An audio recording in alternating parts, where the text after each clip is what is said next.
Hello friends, welcome to AKSIAS academy daily current affairs.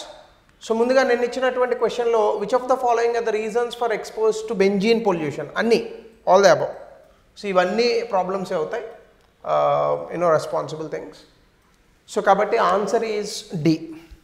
So before we go to the session, if any one of you are interested in taking UPSC admissions, అట్లాగనే group 1 and group 2 admissions for Telangana and Andhra Pradesh, అలాగే mentorship ఎవరైనా కనుక తీసుకోవాలని అనుకుంటే కింద ఉన్నటువంటి నెంబర్కి call చేయండి, they'll give you the details. So ఇక ఈరోజు టాపిక్లోకి వెళ్తే, పాకిస్తాన్, సౌదీ అరేబియా ఈ రెండు దేశాలు కూడా రక్షణ ఒప్పందాన్ని సంతకం చేశాయి. సో సౌదీ అరేబియా భారతదేశానికి కూడా సెకండ్ లార్జెస్ట్ పార్ట్నర్ గల్ఫ్ ఏరియాస్లో.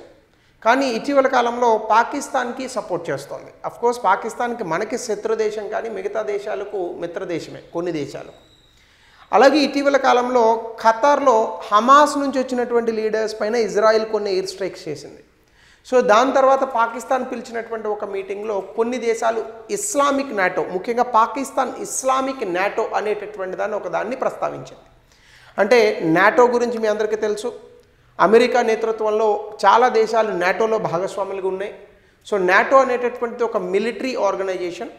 ఒక దేశం ఏదైనా నాటోలో ఉన్నటువంటి భాగస్వాములు, అంటే నాటోలో ఉన్నటువంటి దేశం మీద ఏ ఒక్క దేశం మీద అటాక్ చేసినా అన్ని దేశాలు కలిసి వాళ్ళ మీద పడతాయి. సో అట్లానే ఇస్లామిక్ దేశాలకు, అంటే ముస్లిం దేశాలు ఏవైనా ఉంటే వాటికి స్పెషల్గా నాటో ఉండాలి అనేటటువంటి ఒక అంశాన్ని ప్రస్తావించింది పాకిస్తాన్. సో దీనికి రీజనల్ అండ్ సెక్యూరిటీ ఇంప్లికేషన్స్ ఉన్నాయి భారతదేశానికి. ఒకవేళ అట్లాంటి ఇస్లామిక్ నాటో కనుక వస్తే అది భారతదేశానికి చాలా పెద్ద సమస్య. ఎందుకంటే పాకిస్తాన్తో ఎప్పుడూ తరచుగా యుద్ధం చేస్తూ ఉంటుంది భారతదేశం. సో అప్పుడు అన్ని దేశాలు వచ్చి భారతదేశం మీద పడేటటువంటి అవకాశం ఉంటుంది. అఫ్కోర్స్ ఇస్లామిక్ నాటో రావడం అంత ఈజీ అయితే కాదు. కానీ పాకిస్తాన్, సౌదీ అరేబియా మధ్య ఉన్నటువంటి సంబంధాలు సౌదీ అరేబియాకి భారతదేశాన్ని, భారతదేశం నుంచి సౌదీ అరేబియాని దూరం చేయడానికి కూడా చాలా అవకాశాలు ఉన్నాయి. సో ఈ రెండు అంశాల గురించి మనం ఈరోజు geo politics, especially with respect to Pakistan and India, ఈరోజు మనం చూద్దాం.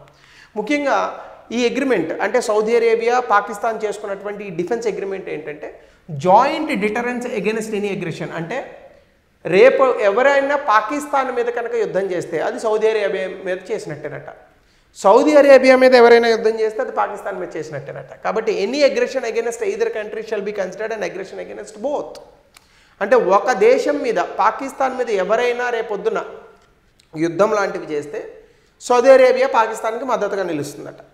సౌదీ అరేబియా మీద ఎవరైనా చేస్తే పాకిస్తాన్కి మద్దతుగా నిలుస్తుందట. సో ఆబ్వియస్గా దీనివల్ల సౌదీ అరేబియా భారతదేశానికి ఖచ్చితంగా దూరం అయ్యేటటువంటి అవకాశం ఉంటుంది. Point number 1. అట్లానే ఈ అగ్రిమెంట్ వల్ల మనకి రీజనల్ సెక్యూరిటీ, ఖచ్చితంగా సౌదీ అరేబియాకి ఇరాన్ నుంచి థ్రెట్ ఉంది. అంటే సౌదీ అరేబియాకి ఇరాన్కి పడదు. అలాగే యమన్కి నుంచి కూడా సౌదీ అరేబియాకి పడదు. యెమెన్లో హౌదీ రెబల్స్ అని కొంతమంది ఉన్నారు. వీళ్ళు సౌదీ అరేబియా అంటే అసలు గిట్టదు వీళ్ళకి. అట్లానే ఇజ్రాయిల్కి సౌదీ అరేబియాకి అసలు పడదు, ఎందుకంటే సౌదీ అరేబియా పాలిస్తాన్ని సపోర్ట్ చేస్తుంది, ఇజ్రాయిల్ దానికి వ్యతిరేకిస్తుంది. సో ఈ మూడు దేశాల నుంచి సౌదీ అరేబియాకి గండం పొంచి ఉన్నటువంటి సందర్భంలో పాకిస్తాన్ చేసుకున్నటువంటి ఈ ఒప్పందం కారణంగా ఇప్పుడు పాకిస్తాన్, ఇరాన్కి మధ్య కూడా శత్రుత్వం పెరిగే అవకాశం ఉంది. ఇజ్రాయిల్ అట్లాగా దూరంగా ఉంటుంది కాబట్టి ఫైన్. యమన్కి, పాకిస్తాన్కి కూడా కొంత ఇబ్బందులు రావచ్చు. అయితే దీనివల్ల ఇప్పుడు సౌదీ అరేబియాకి భారతదేశానికి ఉన్నటువంటి రిలేషన్స్ అన్నకెళ్ళచ్చు. 1. 2, nuclear warfare. అంటే న్యూక్లియర్ ఎక్స్కలేషన్ కనుక వస్తే ఇస్లామిక్ దేశాలలో న్యూక్లియర్ వెపన్స్, అంటే అణ్వాయుధాలు కలిగినటువంటి దేశం కేవలం పాకిస్తాన్ మాత్రమే. సో కాబట్టి సౌదీ అరేబియా మీద ఎప్పుడైనా ఇజ్రాయిల్ లాంటి దేశాలు ఏవైనా కనుక ఈ అణ్వాయుధాలను ఉపయోగిస్తే పాకిస్తాన్ అక్కడికి వచ్చి సౌదీ అరేబియాకి మద్దతుగా నిలిచేటటువంటి అవకాశం ఉంటుంది ఈ అగ్రిమెంట్ వల్ల. సో కాబట్టి ఆల్రెడీ వెస్ట్ ఏషియా దీని మీద కొంత ఇబ్బందికరమైనటువంటి స్థితిలో ఉన్నారు.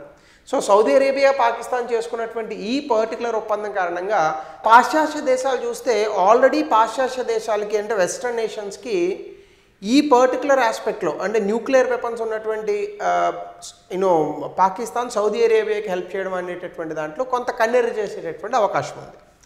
సో దాంతోపాటుగా పవర్ డైనమిక్స్, అంటే అమెరికా రోల్, సాధారణంగా సౌదీ అరేబియా లాంటి దేశాలకు అమెరికా తాలూకా హెల్ప్ చాలా ఎక్కువగా ఉంటుంది. సో ఇప్పుడు పాకిస్తాన్, సౌదీ అరేబియా డిఫెన్స్ వల్ల అమెరికా యొక్క పాత్ర ఇక్కడ తగ్గేటటువంటి అవకాశం ఉంటుంది. అట్లాగనే ఇజ్రాయిల్ ఆల్రెడీ గాజా పైన యుద్ధం చేస్తుంది. ఇటీవల కాలంలో ఖతార్ ఇలాంటి దేశాల మీద కొన్ని దాడులు కూడా చేసింది. సో ఇందులో భాగంగానే ఇప్పుడు అమెరికా ఎలా అయినటువంటి ఇజ్రాయెల్ ఇట్లా చేస్తుంది కాబట్టి ఈ మిగతా దేశాలు పక్కన ఉన్నటువంటి పాకిస్తాన్ లాంటి దేశాల తాలూకా హెల్ప్ తీసుకునేటటువంటి అవకాశం పెరుగుతుంది. అట్లాగని ఇక్కడ వెస్ట్ ఏషియా తాలూకా ఇన్ఫ్లుయెన్స్ అంటే అమెరికా పక్కన ఉన్నటువంటి దేశాల తాలూకా ఇన్ఫ్లుయెన్స్ తగ్గించి ఆ ప్లేస్లో చైనా తన తాలూకా పాత్రను కూడా పెంచుకోవాలనేటటువంటి ప్రయత్నం చేస్తుంది. అయితే ఇక్కడ ఇది భారతదేశానికి ఏ విధంగా ప్రాబ్లం అంటే డెఫినెట్గా భారతదేశం పాకిస్తాన్ మీద అటాక్ చేయకుండా ఉండడానికి ఇది ఒక డిటరెంట్ అంటే ఆపడం. సో ఇది ఒక డిటరెంట్గా పనిచేసేటటువంటి అవకాశం ఉంది. ఎందుకంటే ఇప్పుడు పాకిస్తాన్ మీద యుద్ధం చేయాలంటే ఇప్పుడు ఇండియా ఒకటికి 2 సార్లు ఆలోచించుకోవాల్సినటువంటి పరిస్థితి వస్తుంది. అట్లానే భారతదేశం తాలూకా సెక్యూరిటీ కన్సర్న్స్ భద్రతకి సంబంధించి కూడా క్రాస్ బోర్డర్ టెర్రరిజంలో గతంలో మనం చేసినటువంటి యుద్ధాలు కానీ ఆపరేషన్ సింధూర్ లేదా మన కొన్ని టెర్రర్ స్ట్రైక్స్ సర్జికల్ స్ట్రైక్స్ చేసాం. సో ఇట్లాంటివి చేసేటప్పుడు కొంత ఆలోచించి అడిగేయాల్సినటువంటి పరిస్థితులు రావచ్చు. సో ఇది ఒక అంశం. అట్లాగనే ఇండియా సౌదీ అరేబియా రిలేషన్స్ పోనీ బాగలేదని అనుకుంటే రియాద్ డిక్లరేషన్ 2010 తర్వాత India Saudi Arabia strategic partnership అనేటటువంటిది అద్భుతంగా వచ్చింది. అంటే వ్యూహాత్మక భాగస్వామి. అట్లాగనే సౌదీ అరేబియాకి India 2nd largest partner, Saudi Arabia ఇండియాకేమో 5th లార్జెస్ట్ పార్ట్నర్. ఇరు దేశాలు 2023లో $43 బిలియన్, బిలియన్ అంటే 100 కోట్లు, 4300 కోట్ల డాలర్లు పైచీలకు వ్యాపారం చేశాయి. 2024లో ఇండియా టోటల్ రెమిటాన్సెస్ అంటే భారతదేశం నుంచి సౌదీ అరేబియా వెళ్ళి అక్కడ నుంచి డబ్బులు పంపించేటటువంటి వాళ్ళు భారతదేశానికి వస్తున్న ప్రతి 100 రూపాయల్లో 6.7% సౌదీ అరేబియా నుంచే వస్తున్నాయి. అట్లాగనే సౌదీ అరేబియా భారతదేశానికి దాదాపుగా 3rd largest crude oil supplier అంటే ఒక 30% మనకు కావాల్సినటువంటి ఆయిల్ని పంపించేటటువంటి దేశం. సో ఇంత పెద్ద వ్యూహాత్మక భాగస్వామితో పాకిస్తాన్ చేసుకున్నటువంటి ఈ డిఫెన్స్ ఒప్పందం డెఫినెట్గా పాకిస్తాన్కి చాలా పెద్ద అడ్వాంటేజ్, భారతదేశానికి కొంత కౌంటర్ అయ్యేటటువంటి అవకాశం ఉందని కూడా ఎక్స్పర్ట్స్ చెప్తున్నారు. బట్ ఇది ఎలా భారతదేశం దీన్ని కౌంటర్ చేస్తుంది అనేది will have to wait and see. ఇందులోనే భాగంగా ఇటీవల కాలంలో గాజా హమాస్ ఇజ్రాయిల్ ఈ 2 దేశాలు యుద్ధం చేసుకుంటున్నాయి. 2 దేశాలు అంటే హమాస్ అనేది దేశం కాదు, ప్రాంతం. సో ఇందులో భాగంగా హమాస్ లీడర్ వచ్చినటువంటి ప్లేస్లో ఖతార్ అనేటటువంటి ఒక దేశం ఉంది. ఈ దేశానికి హమాస్ లీడర్స్ వస్తే వీళ్ళ మీద బాంబులు వేసింది ఇజ్రాయిల్. సో వాళ్ళందరూ చనిపోయారు అక్కడ. సో ఇందులో భాగంగా ఇస్లామిక్ దేశాలకు ఒక నాటో అనేటటువంటి సంస్థ అంటే నార్త్ అట్లాంటిక్ ట్రీటీ ఆర్గనైజేషన్ లాగా ఇస్లామిక్ నాటో ఉండాలి అని పాకిస్తాన్ ప్రపోజ్ చేసింది. సో 40కి పైగా అరబ్ అండ్ ఇస్లామిక్ దేశాలు ఇజ్రాయిల్ స్ట్రైక్ తర్వాత మీట్ అయ్యాయి. వీళ్ళందరూ కూడా ఇజ్రాయిల్ మీద మనందరం కలిసి యుద్ధం చేయాలి, ఇలా చేయాలి అంటే నాటో మాదిరిగా ముస్లిం దేశాలకు ఒక నాటో మిలిటరీ స్టైల్ అలయన్స్ అనేటటువంటిది ఉండాలి. పాకిస్తాన్ ఖచ్చితంగా అందులో అద్భుతమైనటువంటి పాత్ర పోషిస్తుంది. ఎందుకంటే ఇస్లామిక్ దేశాలతో అణ్వాయుధాలు ఉన్నటువంటి ఒకే ఒక దేశం, ఇస్లామిక్ దేశాలలో అణ్వాయుధాలు ఉన్నటువంటి ఒకే ఒక్క దేశం పాకిస్తాన్. సో కాబట్టి అరబ్ ఇస్లామిక్ టాస్క్ ఫోర్స్ అనేటటువంటిది ఈ నాటో లాగా పెడతారట. సో దీనివల్ల ఖచ్చితంగా అక్కడ ఉన్నటువంటి మొత్తం ముస్లిం దేశాలన్నీ కూడా పాకిస్తాన్కి చాలా అద్భుతంగా సపోర్ట్ చేసేటటువంటి అవకాశం ఉంది.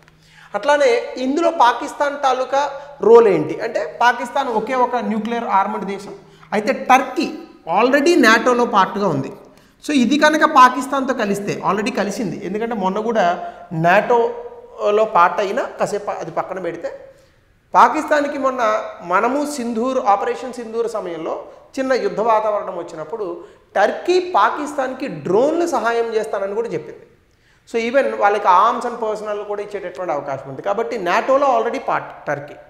సో ఇది పాకిస్తాన్కి సపోర్ట్ చేస్తే డెఫినెట్గా పాకిస్తాన్ భారత్ ఇంకా ఇతర దేశాలకు వ్యతిరేకంగా అన్ని ముస్లిం దేశాలను ఏకం చేసేటటువంటి అవకాశం కూడా ఉంటుంది. But it's a far away అంటే ఇది చాలా దూరం ఉంది ఇంకా ఈ ప్రయాణం. అంతవరకు పాకిస్తాన్ చేయగలుగుతుందా లేదా అని చూద్దాం. సో భారతదేశానికి దీనివల్ల ఇంప్లికేషన్స్ ఏంటి అంటే డెఫినెట్గా భారతదేశానికి వ్యూహాత్మకంగా కొన్ని ఇబ్బందులు రావచ్చు. జియోపొలిటికల్గా భద్రతా పరంగా కూడా పాకిస్తాన్ చాలా అద్భుతమైనటువంటి సవాళ్ళను భారతదేశానికి విసిరేటటువంటి స్థితిలో ఉంటుంది. అట్లాగనే ఇందులో అరబ్ దేశాలు పాకిస్తాన్కి కాస్త డబ్బులు కూడా ఇవ్వచ్చు. ఎందుకంటే సౌదీ అరేబియా, యుఏఈ ఇట్లాంటి దేశాలు ఉన్నాయి కదా, ఇవన్నీ బాగా సంపన్న దేశాలు, ఖతర్.